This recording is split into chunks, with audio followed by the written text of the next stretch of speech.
Que sont les aliments transgéniques et quels sont leurs bénéfices? Que sont les aliments transgéniques? Comment sont-ils produits? Quels effets ont-ils sur les gens et l'environnement? Il y a beaucoup de doutes à ce sujet, c'est pourquoi nous avons essayé de dissiper les plus importants. Les aliments transgéniques sont à l'ordre du jour. Cependant, le public général a tendance à les concevoir comme le produit d'une société dystopique et, par conséquent, à les rejeter. Et c'est bien naturel, l'être humain a peur de ce qu'il ne connaît pas.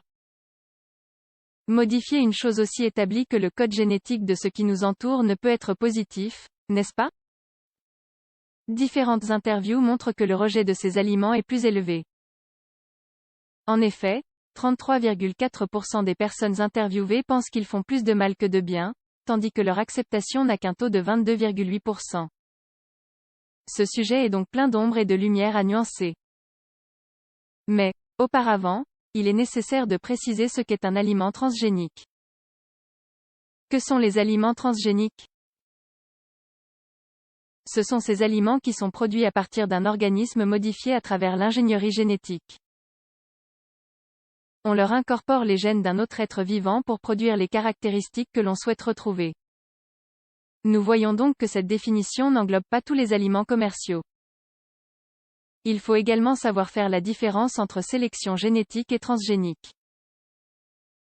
De nombreux aliments sont le fruit du croisement intentionnel de plantes avec la meilleure génétique possible, les plus grandes graines, les fruits les plus notables, les plus belles couleurs, etc. On ne les considère cependant pas comme transgéniques. Pour qu'ils répondent à ce nom, leur génome doit avoir été, d'une façon ou d'une autre, modifié de manière artificielle.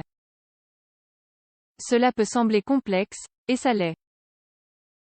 Nous limiterons donc l'explication sur la production d'un aliment transgénique à ses concepts les plus basiques.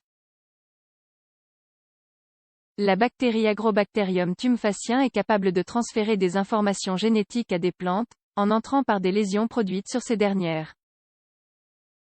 Elle se place dans leurs espaces intercellulaires et introduit des informations génétiques sous forme de plasmides, qui s'intègrent dans une zone du génome de la plante. Cette bactérie agit donc comme un véhicule de transmission de l'ADN. Le plasmide qu'elle transmet a été modifié au préalable en lui introduisant l'information génétique d'une autre bactérie, apparemment, avec la caractéristique souhaitée. C'est une façon simple de comprendre l'une des méthodes les plus répandues de production de transgéniques. Quels bénéfices apportent les aliments transgéniques? De nombreuses études, comme celle publiée dans la revue Journal of the Royal Society of Medicine, regroupent les bénéfices des aliments transgéniques.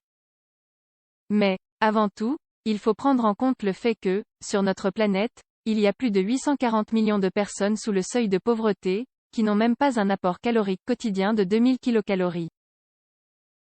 Lire aussi, 6 astuces pour consommer 300 calories de moins par jour. En raison de cette donnée, et de beaucoup d'autres, des actions humaines sont nécessaires au niveau des sources d'alimentation.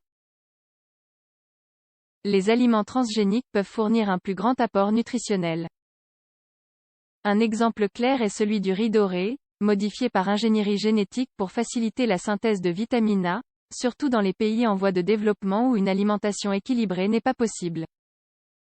Ainsi, 72 grammes de ce riz suppose 50% de la dose de vitamine A recommandée chez un enfant de 3 ans. Il facilite la production de nourriture. En effet, il existe des aliments transgéniques capables de résister à des maladies virales ou aux insectes. Il y a donc moins de plants perdus. Ceci suppose un plus grand bénéfice économique pour les agriculteurs et une plus grande disponibilité alimentaire, une plus grande résistance face au changement climatique. Ce point n'en est qu'à sa phase de laboratoire, mais il est nécessaire de préparer les cultures de façon génétique pour compenser les effets qui vont découler du changement climatique dans les prochaines années. Quels sont leurs dangers? Pour la santé du public général, il n'a pas été démontré par des preuves scientifiques que les aliments transgéniques présentaient des dangers tangibles, comme l'affirme l'Organisation mondiale de la santé, OMS, dans ce bulletin. Non, il n'y a aucune preuve qu'ils créent des cancers. Par ailleurs, ces aliments sont soumis à une longue liste de tests, surtout pour éviter qu'ils génèrent de la toxicité ou des effets allergéniques dans la population générale. Jusqu'à aujourd'hui, aucun aliment transgénique autorisé disponible pour le public n'a présenté de réactions adverses. Bien sûr, tout n'est pas positif. Il existe le risque que les plantes modifiées se croisent avec d'autres végétaux non cultivables, ce qui créerait des désajustements dans l'écosystème naturel. Comme nous avons pu le voir dans cet espace, les aliments transgéniques ont une mauvaise réputation qui mérite cependant un débat. Ils présentent des bénéfices et des dangers. Mais la question est, sur une planète surpeuplée et menacée par le changement climatique, pourrons-nous vivre sans eux dans un futur proche? Le débat est ouvert.